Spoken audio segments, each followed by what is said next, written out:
BC నేతలకు అవమానం ఈ పాయింట్ అయితే రేజ్ చేస్తున్నారు. మొన్న ఆ మధ్యన వాసంశెట్టి సుభాష్కు సంబంధించి ఒక ఫోన్ ఆడియో కాల్ అయితే లీక్ అయింది. బాబు గారు ఆయన్ని మందలించారు, అప్పుడు ఎమ్మెల్సీ ఎలక్షన్కి సంబంధించి సరిగ్గా పనిచేయట్లేదు అనేది. అలాగే నిన్న జోగి రమేష్తో కలిసి పార్థసారథి అందులో పాల్గొన్నారు అనేది. ఒక రోజేమో ఆయన తప్పైపోయిందన్నారు, క్షమాపణలు చెప్పారు, దానికి ఎక్స్ప్లెనేషన్ ఇచ్చారంట నారా లోకేష్ గారికి. మళ్ళీ కార్యకర్తలందరికీ మన్నించండు అంటూ ఆయన వాళ్ళందరికీ మన్నించమని కోరడం, దాని మీద బుద్ధా వెంకన్న కూడా పాయింట్ రేజ్ చేయడం, అవమానించారు, వెళ్ళడం, ఇదంతా ఓవరాల్గా ఏంటి అంటే తెలుగుదేశం పార్టీలో బీసీ నాయకులకి అవమానాలు పాలవ్వాల్సిందేనా, లేదంటే బీసీ నాయకులను పక్కన పెడుతున్నారా? మొన్న పదవుల విషయంలో కూడా సీనియర్లకు కూడా కొంతమంది యనమల రామకృష్ణ లాంటి వాళ్ళకి పదవులు వస్తాయని అనుకుని ఆశిస్తే వాళ్ళని కూడా పక్కన పెట్టారు, ఆయన కూడా సైలెంట్ అయ్యారు అనేది. అంటే ఇది చిలికి గాలి వల్ల పెద్దదవుతుందా, లేదంటే నిజంగానే బీసీ నాయకులకి చిన్న చూపు చూస్తుందా తెలుగుదేశం పార్టీ, లేదంటే బాబు గారు కానీ? ఇదే అంశం మీద చర్చించే ప్రయత్నం చేద్దాం సార్. అంటే మరీ డ్రిల్లింగ్ చేసినట్టు అనిపించట్లేదా పార్థసారథిని? వరుసగా 2-3 రోజులు అదే కంటిన్యూగా, ఓకే పత్రికలు కూడా మరి కావాలని రాస్తున్నాయో, లేదంటే వీళ్ళే కావాలని సారీ చెప్తున్నారో, లేదంటే పత్రికలకి నచ్చలేదో వీళ్ళకంటే పార్టీ కంటే ముందు, ఎలా చూడాలి? 2014 అధికారంలోకి వచ్చినప్పుడు చంద్రబాబు గారు ఆయన మీడియా సపోర్టుతో కంటే కూడా డైరెక్ట్గా ప్రజాభిప్రాయంతో వచ్చారు. ఆయన ఆ టైంలో ఆయనకి ఈ మీడియా ఫీడ్బ్యాక్తో అంతకుముందు 2004కి ముందు విపరీతమైన మీడియా ఫీడ్బ్యాక్ ఆయనకి. ఆ మీడియా వాళ్ళు ఇచ్చిన సలహాలు లేదా మీడియాలో వచ్చిన వార్తల ఆధారంగా ఆయన పరిపాలన చేస్తే 10 సంవత్సరాలు ఆయన అధికారికి దొరవయ్యాడు మీడియా ఇచ్చిన వార్తల వల్ల. 2014 అప్పుడు ఆయన ముఖ్యమంత్రి అయ్యాక మొట్టమొదటి భోజనాలు అరేంజ్ చేశారు మీడియా ఎడిటర్లందరికీ. నేను కూడా వెళ్ళాను ఆ రోజున హైదరాబాద్లో. ఆ రోజున ఇదే టాపిక్ వచ్చింది, అంటే ఇట్లాగ బల్లకి 10 మంది కుర్చీలు ఇట్లాగా. అప్పుడే అతని పేరు ఏంటి, మన ఈయన సాక్షిలు ఇప్పుడు ఉన్నటువంటి ఆయన ఉన్నారు కదా అందరూ, అంటే అప్పుడు జ్యోతి ఎన్టీవీలో ఉన్నారు, కొమ్మినేని. మేమందరం కూర్చుని ఉన్నాం. ఒక్కొక్క బెంచ్ దగ్గరికి వచ్చినప్పుడు చంద్రబాబు గారు మాదే బెంచ్ దగ్గర కూర్చున్నప్పుడు నేనే అన్నా అనమాట, సరే మీరున్నప్పుడు ఒకప్పుడు టీవీలు పేపర్లలో వచ్చిన వార్తలు ఇమ్మీడియట్గా రెస్పాండ్ అయ్యి ఒక టీం నడిపేవాళ్ళు, ఆ టీం ఇమ్మీడియట్ స్పాట్ రెస్పాండ్ అయ్యేది, యాక్షన్ వితిన్ మినిట్స్లో వచ్చేది. అలాంటి ఒక పాలకుడుగానే మిమ్మల్ని ఇప్పుడు మళ్ళీ ఎన్నుకున్నారు ఈ టైంలో రాష్ట్ర విభజన ఇలాంటి సందర్భంలో, కాబట్టి మళ్ళీ ఆ సిస్టమ్ తెస్తారా అని అడిగాను నేను. అడిగితే అదే నేను చేసిన తప్పు, 10 సంవత్సరాల అధికారానికి దూరం అయ్యాను, మీడియా ఇన్ఫ్లుయెన్స్కి నేను లోన్ గాను, మీడియా మీ వార్తల కోసం, అంటే మీ వార్తలకి నేను స్పందించానని చూపెట్టుకోవడం కోసం అన్నీ నెగిటివే రాస్తా వచ్చాను నా మీద. అంటే ప్రభుత్వం ఇది చెయ్యండి ఇట్లాగంటే మీరు ఒక వ్యతిరేక వార్తను తీసుకొస్తారు, నేను వెంటనే స్పందిస్తాను, యాక్షన్ తీసుకుంటున్నాను. ప్రజలు నేను స్పందించాను యాక్షన్ తీసుకున్నానని చూడలేదు, ఇన్ని సమస్యలు ఉన్నాయని చూశారు, వ్యతిరేకత చూశారు. అందుకని 10 సంవత్సరాల పాటు నేను అధికారం దూరం అవ్వాల్సి వచ్చింది. ఈ దఫా మీడియాని నేను ఎంతవరకు ఉంచాలో అంతవరకే ఉంచుతాను, ఎంతవరకు ఉండాలో అంతవరకే ఉంటానన్నారు. అప్పుడు మీడియా ఇన్ఫ్లుయెన్స్ నుంచి బయటకు వస్తానని చెప్పారు. కానీ 4 రోజులు పోయేటప్పటికి మీడియా మళ్ళీ ఆయన చుట్టూ చేరిపోయింది. బ్రేకింగ్లు, స్క్రోలింగ్లు, ఈ కథ నడిచింది. పర్యవసానం ఆయన మళ్ళీ అధికారం తేయడానికి కారణమైంది.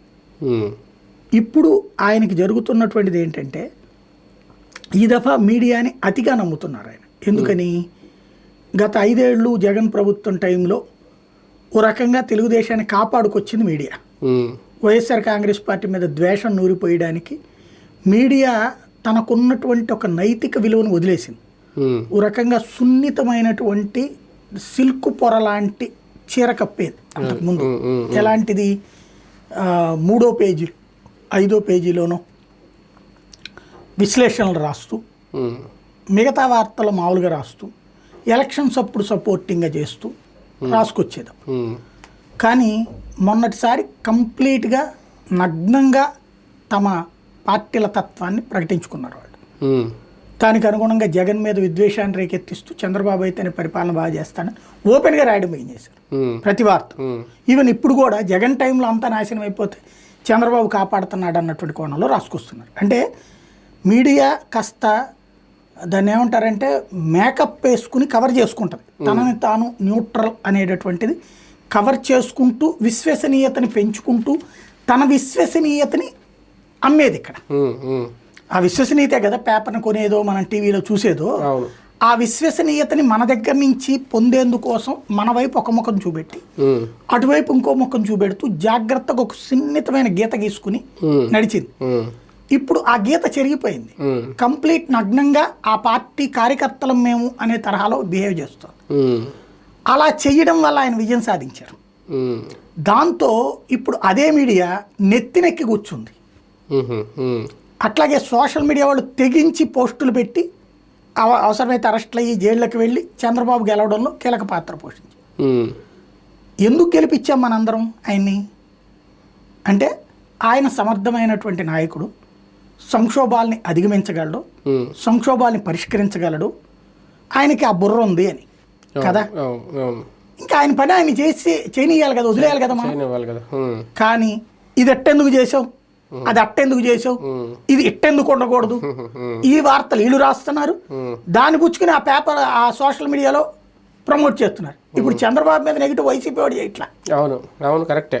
తెలుగుదేశం మీద నెగిటివ్ వైసీపీ వాడు చేయట్లా, అవును వీళ్ళే చేస్తున్నారు. సాధారణంగా ఏం చేయాలి, దిక్కుమాలిన ప్రొజెక్షన్స్ ఏం లేకుండా ఇప్పుడు అమరావతిలో ఇదిగో ఇది బాగుపడుతుంది, లేదు విద్యా వ్యవస్థకు సంబంధించి ఇది బాగుపడుతుంది, లేదా ఈ మంచి పని చేశారు, ఇది ప్రమోట్ చేయాలి. పాజిటివ్ ప్రమోషన్ చేయట్లా, నెగిటివ్ ప్రమోషన్. ఇప్పుడు చంద్రబాబు గారిది ఇప్పుడు ఫర్ ఎగ్జాంపుల్ ఏదో చేప పిల్లలు సంబంధించి వార్త రాసుకొచ్చారు. రాసుకొచ్చిన వార్త అంతా చదివితే నాకు అర్థమైంది ఏంటంటే జగన్ ఉన్న 5 ఏళ్ళు కూడా చేప పిల్లలు వర్షాకాలంలోనే వేసేవాడు. ఇదే సీజను శీతాకాలానికి వచ్చేసి ఇప్పుడు వేస్తున్నారు చేప పిల్లలు. దాన్ని కూడా కాంట్రాక్ట్ బేసిస్ మీద వేస్తున్నారు, టెండర్ పిలవకుండా. ఇది వార్త. దానికి ఎక్కడో ఇది వైసీపీ మనుషులే ఉన్నారు అని ఒక దిక్కుమాలిన ఒక నేరేషన్. రైట్, వైసీపీ మనిషి ఆడు ఏమన్నా వైఎస్ఆర్ కాంగ్రెస్ వాళ్ళు పుట్టాడా, లేకపోతే వైసీపీ ఏమైనా పుట్టినప్పటి నుంచి ఉందా? అంటే మనం ఎవడి మీద వార్త రాయాలంటే వాడిని వైసీపీ అని ముద్రేయాలి. అంటే మనం ఎవరన్నా దొంగనాలంటే వాడు వైసీపీ అని అయ్యాలి. వైసీపీ అంటే దొంగని చూపించడం కోసం బాగుంది. కానీ ఇక్కడ ఈయన్ని దొంగని చేస్తున్నారు.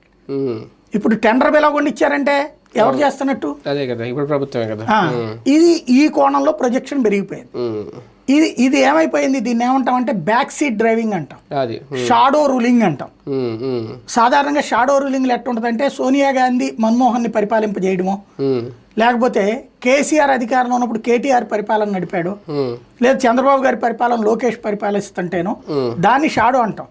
కానీ ఇప్పుడు పాపం వాళ్ళిద్దరిని వెంటాడుతున్నారు. ఇవాళ విద్యా వ్యవస్థ ఉన్నత విద్యాశాఖ గురించి ఒక స్టోరీ రాసుకొచ్చారు. లోకేష్ ఒక సిస్టమ్ని తయారు చేస్తున్నాడు, ఒకటి కరికులము. ఈలోపు అర్జెంటుగా ఈ వ్యవస్థ అంతా నాశనం అయిపోయింది, ఎందుకు చేయట్లేదు, 6 నెలలు అయిపోయింది. ఏం చేయాలి ఇప్పుడు అర్జెంటుగా? ఒక ఎదవని తీసి ఇంకో ఎదవని పెట్టాలా? దానికి ఒక సిస్టమ్ ఆయన తయారు చేసుకోవాలి, ఛాన్స్ ఇవ్వాలి కదా. చంద్రబాబుకి లోకేష్కి ఛాన్స్ ఇవ్వట్లే. వీళ్ళు నువ్వు అట్టెందుకు చేయవు, ఇదెందుకు చేయవు, అదెందుకు చేయవు అని ఏడిపించేస్తున్నారు. దాంతో వాళ్ళు కూడా ఏమైపోతుంది, వేరే వాడు ఎవడో తిడత కేసులు ఎట్లా లోపలేయచ్చు, ఏళ్ళోళ్ళే తిడతంటే ఏమనాలా? అదే కదా. రెస్పాండ్ కాకపోతే మా మాట వింటలేదు నువ్వు అని జగన్ ఎట్టయితే వాళ్ళ సోషల్ మీడియా వాళ్ళు వదిలేశారు, వాళ్ళ కార్యకర్తలు వదిలేశారు, అట్లా మనల్ని వదిలేస్తారేమో అని భయపడిపోయి పెద్దానికి వీళ్ళు రెస్పాండ్ అయ్యి ఆ రెస్పాన్స్ అలా తిట్టరు, ఇదేం చేయరు, వాళ్ళతో చచ్చిపోతున్నాం ముందు కొంచెం సమాధానం చెప్పండి ఎట్లాగా అనేటటువంటి దాంట్లో హెడ్డింగుల్లో తీవ్రంగా మందలించిన లోకేష్ ఇది. కానీ ఇదేమవుతుంది, ఒక వర్గాన్ని మీరు శత్రువులుగా చేస్తున్నారు. ఫర్ ఎగ్జాంపుల్ మీరు మొన్న చూసాం తోట త్రిమూర్తులు స్పీచ్ ఇచ్చింది ఎక్కడ, కాపు సామాజిక వర్గానికి సంబంధించిన వనభోజనాలు. అది వైసీపీ వనభోజనం కాదుగా, కాపు సామాజిక వర్గం పెట్టుకున్న వనభోజనంలో అదే వేదిక మీద తెలుగుదేశం వాళ్ళు ఉన్నారు, జనసేన ఉన్నారు. మరి అక్కడ లేనిదే కమ్మ సామాజిక వర్గానికి సంబంధించిన దాంట్లో అందరూ ఉన్నారు కదా, అక్కడ లేనిదే రెడ్డి సామాజిక వర్గానికి సంబంధించిన అందరూ ఉంటున్నారు కదా. ఇక్కడ ఇది గౌడు సామాజిక వర్గానికి సంబంధించిన మీటింగ్. ఇప్పుడు సింపుల్ అండి, ఈజీగా చెప్పాలంటే వంగవీటి రాధ సంబంధించి, వంగవీటి రాధ ఏ పార్టీ అసలు, వాళ్ళ నాన్న బద్ధ శత్రుత్వం తెలుగుదేశానికి, కాంగ్రెస్ పార్టీ. కాబట్టి అతను తెలుగుదేశంలోకి చేరాడు. కాబట్టి నువ్వు కాంగ్రెస్ పార్టీ ఎవడో రంగబొమ్మ పెట్టుకోవడానికి వీల్లేదు, లేకపోతే వైఎస్ఆర్ కాంగ్రెస్ పార్టీ పెట్టుకోవడానికి వీల్లేదు, లేదా వైసీపీ వాళ్ళు కనుక నువ్వు కలవడానికి వీల్లేదు అంటే ఎట్లాగ నువ్వు ఒక కాపులలో వంగవీటి రంగా ఎట్లాగో బీసీ సామాజిక వర్గంలో ఆయన అట్లాగా గౌడు సామాజిక వర్గానికి సంబంధించి లచ్చన్న గౌతు లచ్చన్న అట్లాగా ఆయన్ని కులాలకు అతీతంగా చూస్తారు, పార్టీలకు అతీతంగా చూస్తారు. కొంతమంది ఆ పెద్దరికం ఉంటది, దాన్ని మనం కాదనడానికి లేదు. ఆయన యార్లగడ్డ వెంకటరావు గారు, వడ్డే శోభనేశ్వరరావు గారు, వీళ్ళు ఏ పార్టీలో ఉన్నా సరే అన్ని పార్టీలతో సమన్వయం చేసుకుంటారు. ఇప్పుడు బెజవాడ రౌడీజానికి సంబంధించినటువంటి దాన్ని కంట్రోల్ చేయడానికి ఆనాడు వేసినటువంటి శాంతి కమిటీలో హెడ్ వడ్డే శోభనేశ్వరరావు, శాంతి కమిటీ. మరి ఈయన తెలుగుదేశం కదా, రంగా కాంగ్రెస్ కదా అక్కడ, మరి ఎట్టా కుదిరింది? దాంట్లో సిపిఐని పెట్టారు, సిపిఎంని పెట్టారు, అందరూ కలిసి శాంతి కమిటీ అన్నారు. అట్లాగే ప్రతి దాంట్లో కూడా కొన్ని విషయాలు వదిలేయాలి వాళ్ళకి, అంతే కదా. వీళ్ళు ఏమన్నా పార్థసారథి ఏమన్నా దీని గురించి తిడతేను, పార్టీని గురించి, లేదా గౌతు అమ్మాయి శిరీష ఏమన్నా తిడతేనో తప్పు పట్టాలి. నేను చెప్పిన గౌతు లచ్చన్న గారు ఏ పార్టీ అసలు నేను అడుగుతాను? గౌతు లచ్చన్న గారు కాంగ్రెస్ పార్టీ. ఒకప్పుడు అదే గౌతు లచ్చన్న గారి శత జయంతి సభకి చంద్రబాబు నాయుడు, బివి రాఘవులు, రాజశేఖర రెడ్డి ముగ్గురు కలిసి వెళ్ళారు, ముగ్గురు కలిసి అటెండ్ అయ్యారు, ముగ్గురు కలిసి. మరి ఆనాడు ఈనాడు ఎందుకు అవుతుంది?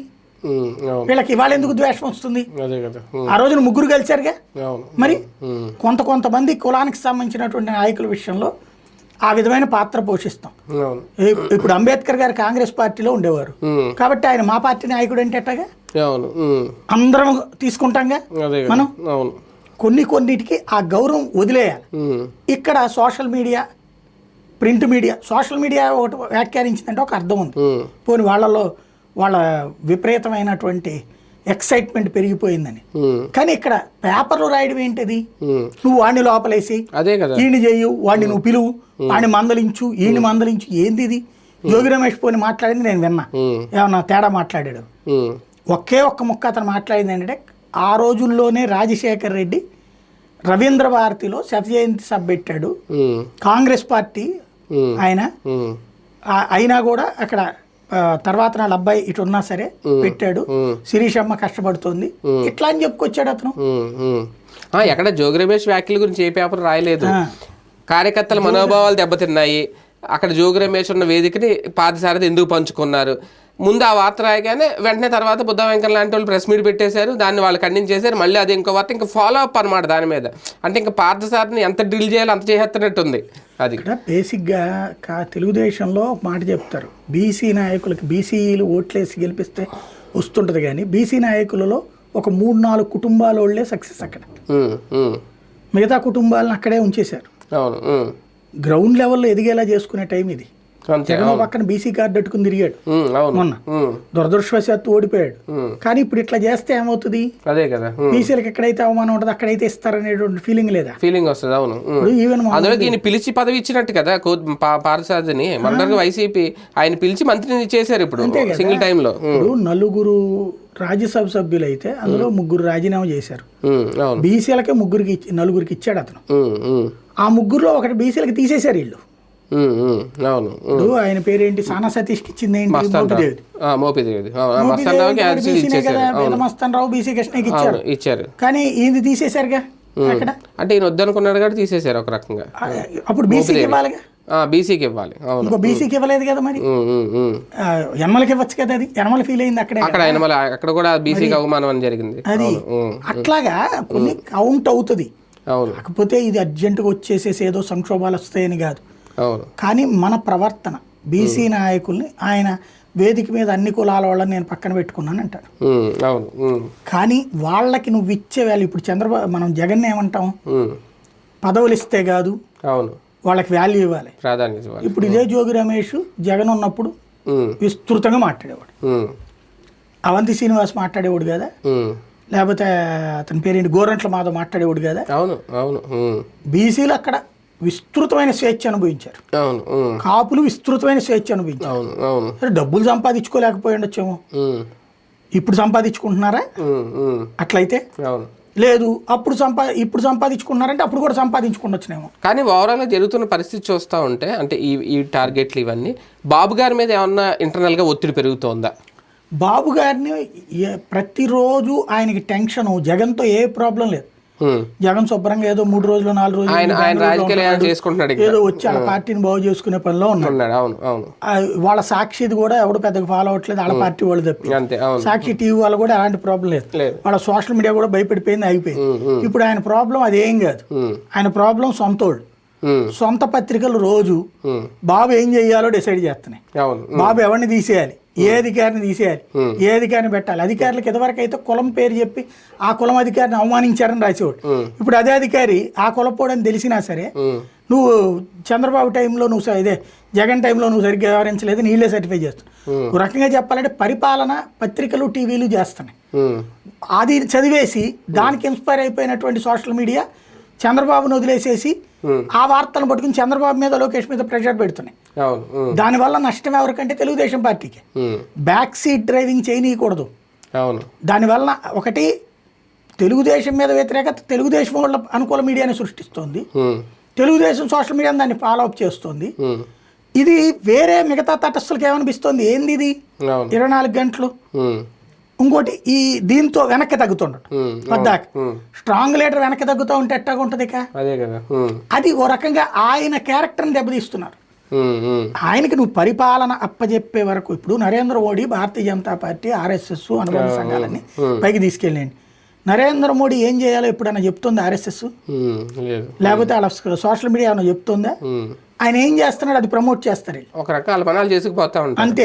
మా పని ఏంటి ఆ రోజు నిన్ను అధికారంలో తేవడం అంతే, మిగతాది ఏంటి నువ్వేదైనా మంచి చేస్తే చెప్తాం, చేయకపోతే సైలెంట్ అంతే. అంతకు మించి వాళ్ళు మోడీ ఎట్టెందుకు పరిపాలించడు, అట్టెందుకు పరిపాలించాలి. కొంతమంది ఉంటారు కట్టర్ హిందూస్ అంటారు, నువ్వు అర్జెంటుగా వక్ఫ్ రద్దు చేసి పడేసేయి, లేకపోతే కనుక ముస్లింలకు సంబంధించిన అది తీసేయి ఇది తీసేయి, మైనారిటీ విద్యా సంస్థలు నిషేధించే, ఇట్లా వాళ్ళు చాలా తక్కువ ఉంటారు. వాళ్ళు పెట్టినా కూడా మొత్తం మిగతా సోషల్ మీడియా యాక్టివిస్టులు వాళ్ళు ఏం రెస్పాండ్ కారు. అట్లా ఆయన పని ఆయన చేసుకొని ఇస్తున్నారు, రేవంత్ ఆయన పని ఆయన చేసుకొని ఇస్తున్నారు. ఒక్క చంద్రబాబు గారికి లోకేష్ గారికి ఈ సమస్య అదిపోతుంది. బాబు గారికి ఒక రకంగా టెన్షన్. రైట్, చూద్దాం. మొత్తానికి ఇప్పుడు ఓవరాల్గా ఏం జరుగుతుందంటే, ఒకప్పుడు బీసీల పార్టీ అంటేనే తెలుగుదేశం పార్టీ అని చెప్పుకున్న పరిస్థితి నుంచి ఇప్పుడు అదే పార్టీలో బీసీలకు అవమానం జరుగుతుంది, లేదంటే బీసీలను పట్టించుకోవట్లేదు, బీసీలను పక్కన పెడుతున్నారు. అందుకే ఈ కొలుసు పార్టీ సార్ చేసిన తప్పు ఏంటి, పదే పదే ఎందుకు రోజు ఆయన చేత ఈ క్షమాపణలు మన్నించి మనకు కోరడాలు అనేది మరి పొద్దున్న ఎలా సమర్థించుకుంటే తెలుగుదేశం పార్టీ ఈ సివియర్ అయితే చూద్దాం.